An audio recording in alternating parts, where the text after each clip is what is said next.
បាទសួស្តីបងប្អូនអរគ្នាយើងតពីវីដេអូមុនដែលយើងបាន import model ចូលមានន័យថាយើងចូល import វាចូលក្នុង file Lumion direct តែម្ដងតែនៅកន្លែងនេះវាអាចដោះស្រាយមួយទៀតដោយសារការ import នោះបងប្អូនត្រូវ save តម្លាក់ version SketchUp ហ្នឹងឲ្យស្មើនឹង version របស់ Lumion ដែលយើងបានជែកគ្នាហើយណា Lumion 2010ស្មើនឹង SketchUp 2020ដែលខ្ញុំ import file មួយនេះចូលតែបើសិនជា file នោះវា version ខ្ពស់ជាង SketchUp ហើយយើងអត់ចង់ save តម្លាក់ធ្វើចឹងវាច្រើនតង់ញ៉ៃទេ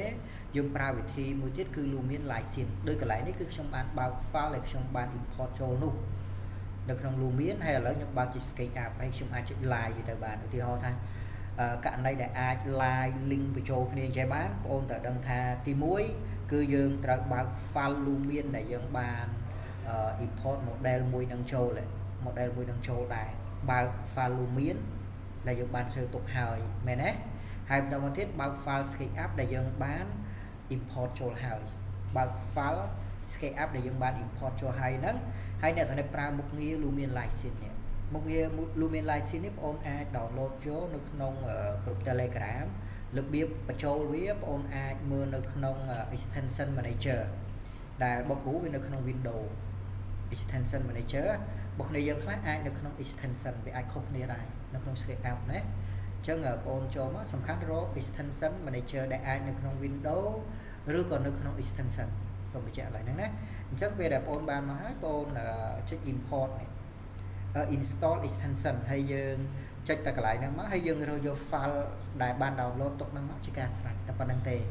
ហើយបន្តមកទៀតដើម្បីបើកប្រើកន្លែងនេះគឺបងប្អូនអាចចុច mouse ស្ដាំចំ icon ណាមួយចឹងមកឬក៏ចំផ្ទៃទលាយចេះយើងយក Lumion License អញ្ចឹងសូមបញ្ជាក់ថានៅពេលដែលបងប្អូនបើកវាបានចឹងហើយគឺបងត្រូវការអីគេបងត្រូវការ live វាទៅប៉ុន្តែសូមបញ្ជាក់ដដែលណាតើបងប្អូនបើក file SketchUp មួយហ្នឹងហើយនឹង file Lumion ដែលយើងបាន import file SketchUp មួយហ្នឹងចូលហើយ save វាហើយគឺបើកទាំងពីរទៅ live ទៅវា link ចូលគ្នាសូមបញ្ជាក់នៅកន្លែងហ្នឹងណាហើយតែខុសលក្ខខណ្ឌហ្នឹងគឺវា live ទៅអត់បានទេណាអញ្ចឹងខ្ញុំ orbit នៅកន្លែងនេះក្នុងករណីខ្លះពេលដែលអ្នកទាំងនេះ live យ៉ាងហើយវាអាចនឹងមិន synchronize មានថា view camera ហ្នឹងអត់ link ចូលគ្នាទេវាអាចបានត្រឹមតែអីទោះបីយើងប្រើនៅកន្លែង camera synchronization ហើយក៏ដោយនេះបើយើងបិទ live នេះមានន័យថាវាអត់ link ចូលគ្នាទេយើង update អីទៅវាទៅដែរទាំងអស់គ្នានៅកន្លែងនេះ update ទៅនេះបានអញ្ចឹងប៉ុន្តែ camera អត់ synchronize ទៅទេអញ្ចឹងកន្លែងនេះយើងបើកមកគឺវា live ទៅតែក្នុងករណីមួយទៀតវាអត់ទៅដែរគឺនៅពេលដែល SketchUp បងប្អូនវាជាប់អីគេជាប់ parallel projection បើជាប់ parallel projection អញ្ចឹងគឺវាអត់ទៅទេតែបើសិនជាអ្នកទាំងអស់គ្នាបន្ថែម object ឬក៏អីវា update object មិនអត់ទេក៏ប៉ុន្តែវាអត់ទៅទេនៅកន្លែងហ្នឹងណាតលតែអីតលតែអ្នកទាំងគ្នាបដូរមក perspective វិញនៅកន្លែងហ្នឹងសូមបញ្ជាក់ណាហើយមួយទៀតពេលដែលអ្នកទាំងគ្នា live វាអញ្ចឹងហើយយើងចង់ update អីគឺបានហ្នឹងមកវាងាយស្រួលទាំងអស់គ្នាអញ្ចឹងនេះជារបៀបដែលយើងយក file ដែលបាន import ចូលហើយយើងចូលមក update ចុះបើសិនជាយើងបើក file ដែលមាន version ខ្ពស់ហ្មងណាកន្លែងនេះខ្ញុំ stop សិនហើយខ្ញុំបើក file ផ្សេងទៀតដែលមាន version ខ្ពស់ជាងហ្នឹងណាដែលមាន version ខ្ពស់ជាងហ្នឹងមួយនេះគឺអត់តម្លាក់ save តម្លាក់ version ទេមួយនេះណាមួយនេះគឺសម្រាប់ version 2021តែម្ដងហើយមួយដែលខ្ញុំបើកនេះគឺ version តម្លាក់ឲ្យ2020ប៉ុន្តែពេលដែលយើងបើកហើយយើង save អូខេគឺវាទៅយ៉ាងដែរនៅកន្លែងហ្នឹងណាអញ្ចឹងនៅកន្លែងនេះខ្ញុំបញ្ចប់ live មួយនេះខ្ញុំបិទវាចោលខ្ញុំអត់ save វិញទេហើយមួយនេះក៏ខ្ញុំបិទចោលដែរនៅកន្លែងហ្នឹងណាខ្ញុំបិទចោលដែរសូមបញ្ជាក់ថានៅពេលដែលយើងបើក file ថ្មីមួយនេះអ្នកទាំងនេះចង់ live វា direct ទៅនៅកន្លែងនេះណាចង់ live វា direct ទៅនៅកន្លែងហ្នឹងមានន័យថាវាអត់តាក់ទងជាមួយ file Lumion វិញហ្នឹងទេតែអ្នកទាំងនេះត្រូវច្បាស់មួយវាណាកន្លែងនេះរងចាំបន្តិចព្រោះបិទ view ហើយបើសិនជាយើងចង់បិទ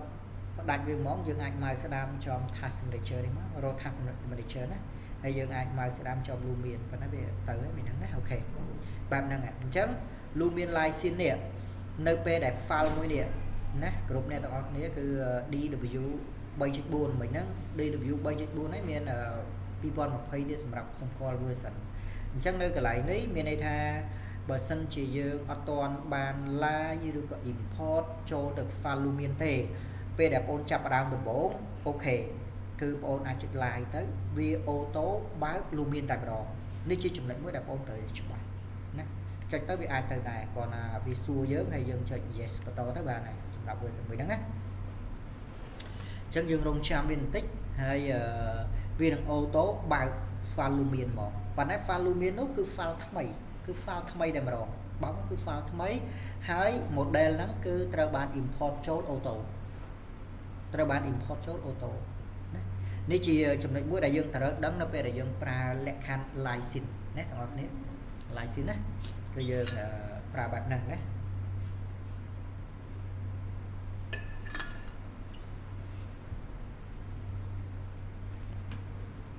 បាទទាំងអស់គ្នាពេលដែលចុច like ទៅគឺវាបានមកអញ្ចឹងហើយអ្នកទាំងនេះទៅបែងចែកវាជា view ដែលអ្នកទាំងនេះអាចយកមកចលោចំប្រអប់កណ្ដាលនេះណាយើងចលោទៅយើងអាចជ្រើសរើសបានណាអាចជ្រើសបើចុចយកលក្ខខណ្ឌមួយនេះមានថា scale up នៅខាងឆ្វេង Lumen នៅខាងស្ដាំបើយើងចុចមួយនេះអាចនិយាយថា scale up នៅស្ដាំហើយមួយទៀតវាឲ្យយើងរើសយកអញ្ចឹងខ្ញុំរើសយកមួយនេះអាហ្នឹងអាស្រ័យទៅលើយើងទេណាយើងអាចតេស្តមើលរបៀបប្រើកន្លែងហ្នឹងតិចទៅអូខេបានមកគឺបែបហ្នឹងអញ្ចឹងមានថាវាអូតូអញ្ចឹងមកហើយខ្ញុំបិទកន្លែងនេះនេះសិនអញ្ចឹងបានមកបែបហ្នឹងពេលដែល live ចូលអញ្ចឹងហើយជំហានដំបូងបងអូនត្រូវ save ហើយដោយបញ្ជាក់ពីមុនមកការ save នេះគឺមិនមែនជា control S ទេគឺយើងចូលតាម file នៅក្នុង Lumen នេះណាហើយបងត្រូវដឹងថាបើសិនជា file ហ្នឹងអត់ទាន់បាន save វាអត់មានមុខងារ save នេះទេវាតម្រូវឲ្យយើង save as manager ណាអញ្ចឹងយើងចុចនៅកន្លែងនេះមួយមក save as នេះហើយយើងរើសទីតាំង save របស់យើងមកណាអូខេអញ្ចឹងកន្លែងនេះខ្ញុំដាក់មកឲ្យឈ្មោះត្រូវគ្នា project អូខេ villa ណាស្អីមិនដាក់ villa សេខុសតិចណាអូខេ villa 3.4 នេះចឹងទៅអូខេដាក់មកគឺបែបហ្នឹង save វិញចឹងហើយបានយើងឈរនៅលើ build វិញមែនទេបានមកគឺបែបហ្នឹងបានមកគឺបែបហ្នឹងមែនអត់អញ្ចឹងនៅកន្លែងនេះគឺវាបានមក live បែបហ្នឹងអ្នកទាំងនេះគូអីបន្ថែមទៀតដូចខ្ញុំធ្លាប់បានបញ្ជាក់ហ្នឹងគឺវា update ទៅតែម្ដង update ទៅតែម្ដងឧបមាថាអ្នកទាំងអស់គ្នាធ្វើបានអញ្ចឹងហើយយើងមិន save បិទមែនទេទាំង SketchUp ទាំង Lumen ដូចខ្ញុំបញ្ជាក់យើងមិនមែនចុច control S ទេគឺចូល file save បន្តទៀតហើយកន្លែងនេះយើងអាចខ្វែងវាបិទ quit ប៉ុន្តែវា alert message សួរទៀត save and quit ឬក៏ quit អញ្ចឹងដោយសារយើងបាន save ហើយយើងអត់យកមួយនេះទេយើងយកមួយនេះតែម្ដងតែបើយើងអត់បាន save យើងចាំបាច់ត្រូវយកមួយនេះគឺចូលទៅ save as ណាអញ្ចឹងពេលដែលបានប៉ុណ្ណឹងហើយមុននឹងអ្នកទាំងអស់គ្នា live បន្តឧទាហរណ៍ណាខ្ញុំ update កន្លែងនេះខ្ញុំគូបន្ថែមឬក៏ខ្ញុំ copy អីផ្សេងទៀតចឹងទៅឧទាហរណ៍ណាអូខេបានមកចំនួនប្រមាណទៀតចឹងទៅហើយដើម្បី update វាចូលទៅក្នុង Lumen អញ្ចឹងអ្នកទាំងអស់គ្នាត្រូវធ្វើយ៉ាងដូចម្ដេចពេលដែលយើងបាន live ម្ដងហើយអញ្ចឹង file ដែលយើងបាន save ទាំងអស់គ្នាណា file ដែលទាំងអស់គ្នាបាន save Lumen មួយនេះគឺយើងត្រូវបើកវាដាច់ខាតណាហើយ file SketchUp ក៏ត្រូវបើកដែរគឺ file ដែលធ្លាប់ live ចូលទៅម្ដងហើយសូមបញ្ជាក់កន្លែងនេះកុំឲ្យច្រឡំតែច្រឡំធ្វើឲ្យយើងមាននេះទេខាត់ពេលបើអ្នកទាំងនេះចុច live បន្ថែមទៀតដោយអត់បើក file Lumen ចាស់ទេសួរថាបានទេបានប៉ុន្តែវាបាន file Lumen ថ្មីសូមបញ្ជាក់កន្លែងហ្នឹងណាបើសិនជាបងចុច live ទៀតប្រកាសជាបានប៉ុន្តែគឺ Lumen ថ្មីទៀតមិនមែន Lumen ដែលយើងបានlive ចូលឲ្យ save file Lumen ទុកនោះទេមិនមែនយើងនិយាយសាមញ្ញថាមិនមែនជា file Lumen ចាស់របស់យើងនោះទេអញ្ចឹងដើម្បីធ្វើការបន្តបងកុំឲ្យយល់ច្រឡំកន្លែងហ្នឹងគឺបងអាចបើក direct ចេញពីកន្លែងនេះក៏បានឬក៏យើងចូលទៅបើកវាតាមរយៈកម្មវិធីក៏បានដែរមែនទេអាចបើកនៅកន្លែងហ្នឹង direct ចេញទៅក៏បានដែរណារងចាំឲ្យវាបើករួចរាល់ហើយទើបយើងចុច live ទៅគឺវា synchronize ចូលគ្នាទៀតដែរ live sync ហ្នឹងចំណុចនេះបងអូនមិនត្រូវច្រឡំទេបើបងអូនច្រឡំមានន័យថាបើសិនជានៅក្នុង Lumen យើងបន្ថែម symbol កែសម្រួលឲ្យច្រើនហើយស្រាប់តែបងអូន update model នៅក្នុង SketchUp ហើយបងអូនចុច live direct ទៅតែម្ដងដល់បើក file Lumen ចាស់ទេប្រកាសវាបង្កើតជា file Lumen ថ្មីមួយទៀតណាអញ្ចឹងសូម កុំឲ្យច្រឡំនៅចំណុចមួយនេះណាអូខេអញ្ចឹងយើងចាំមើល Lumen នេះវាបើកមកយើងនឹង ឡើងទៅបន្តទៀតដែរអូខេអូខេគ្រូបើក file Lumen ដែលយើងបាន save នោះហើយអញ្ចឹងអ្នកនេះចែកវាជា2 view មកមែនទេអូខេដល់ហើយនៅកន្លែងនេះអញ្ចឹងមានន័យថាកន្លែងនេះគឺជា file ចាស់របស់យើងឯងប៉ុន្តែនៅពេលដែលយើងបានបើកទាំង SketchUp ទាំង file Lumen បាន save នឹងហើយពេលដែលបងអូនចុច like ទៅវា update ចុច like ទៅ update មកនៅកន្លែងនេះណានេះកន្លែងនេះអត់ទាន់មានអ្វីដែលមាន object នេះទេមែនទេអញ្ចឹងនៅពេលដែលយើងចុច like អូខេនោះគឺវា auto update ទៅហើយនៅត្រង់ចំណុចមួយហ្នឹងណាហ្នឹងហើយនេះចុះទៅនេះមកវាតង់តិចដែរទាំងអស់គ្នាណាអូខេអញ្ចឹងការ live នេះតកតងនឹងកាមេរ៉ាគឺបែបហ្នឹងត្រូវតែឈរលក្ខខណ្ឌ perspective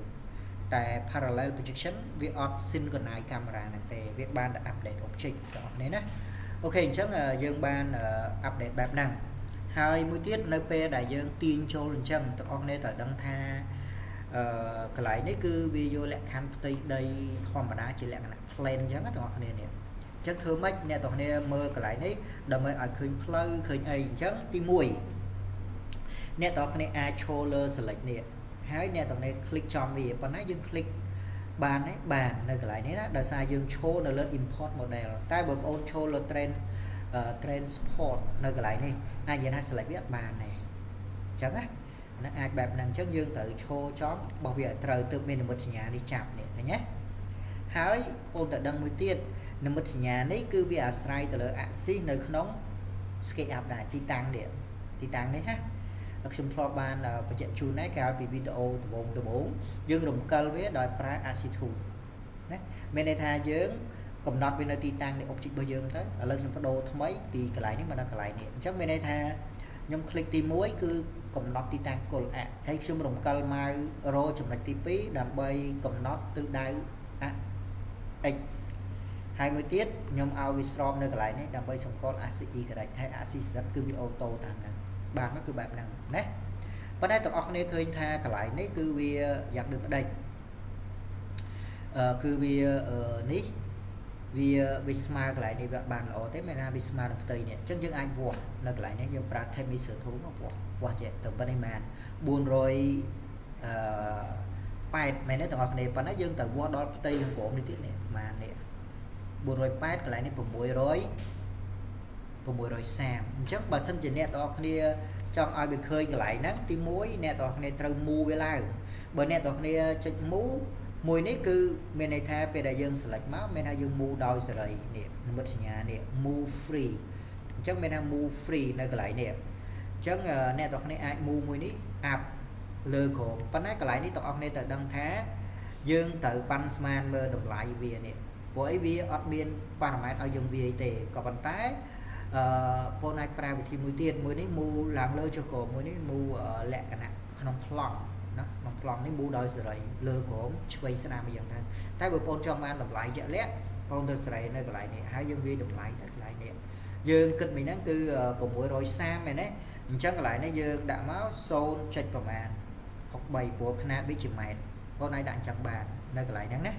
តែបើបងអត់ដាក់អញ្ចឹងទេឧទាហរណ៍បងទុកវា0ក៏0ទៅនៅកន្លែងនេះណានេះ0ក៏0ទៅអញ្ចឹងមានន័យថាអ្នកต้องតែទៅប្រើមុខងារមួយទៀតកាត់នៅផ្ទៃកន្លែងហ្នឹងចេញតាមរយៈ utility នៅកន្លែងនេះ utility ហើយយើងត្រូវឈរលើ place បន្តមកទៀតអ្នកទាំងអស់គ្នាអាចយកពាក្យថា cut អញ្ចឹងយើងអាច click នៅកន្លែងនេះមួយធម្មតាអញ្ចឹងបន្តមកយើងឈរលើ select នេះទៀតសោតអ្នកទាំងគ្នាដើម្បីទាញវាបានបងអូនត្រូវឈរលើ move free សូមកុំភ្លេចណាហើយសូម្បីតែ move up ក៏កើត move horizontal ឬក៏ type in ព្រោះ type in យើងអាចវាយតម្លៃបានទាំងអស់គ្នាណា type in អាចវាយតម្លៃបានអញ្ចឹងកន្លែងនេះបងអូនត្រូវឈរលើមួយនេះទៅអាចសេរីបានណាទៅអាចទាញកន្លែងនេះបានអញ្ចឹងបងអូនអាចទាញវាចេះមកមានថាវាកាត់នៅលើផ្ទៃស្មៅនឹងតែម្ដងផ្ទៃ landscape ហ្នឹងណាគឺវាអូតូកាត់អញ្ចឹងសរុបមកវិញរបៀបប្រើប្រាស់ line scene គឺបែបហ្នឹងបងកុំឲ្យមានការច្រឡំក្នុងការប្រើប្រាស់ពេល line ហើយ save file ទាំងពីរបានត្រឹមត្រូវហើយ អ្នកតំណែងចង់ live វាឡើងវិញនៅពេល update គឺចាំបាច់ត្រូវតែបើក file ទាំងពីរហ្នឹងទើបចុច live ទៅបន្តទៀតទើបវា link ចូលគ្នាណាសូមកុំភ្លេចកន្លែងហ្នឹងណាអូខេហើយកន្លែងនេះដូចគ្នាពេលដែលយើងត្រូវការ save មិន control S ទេតោះចូល file ចុច save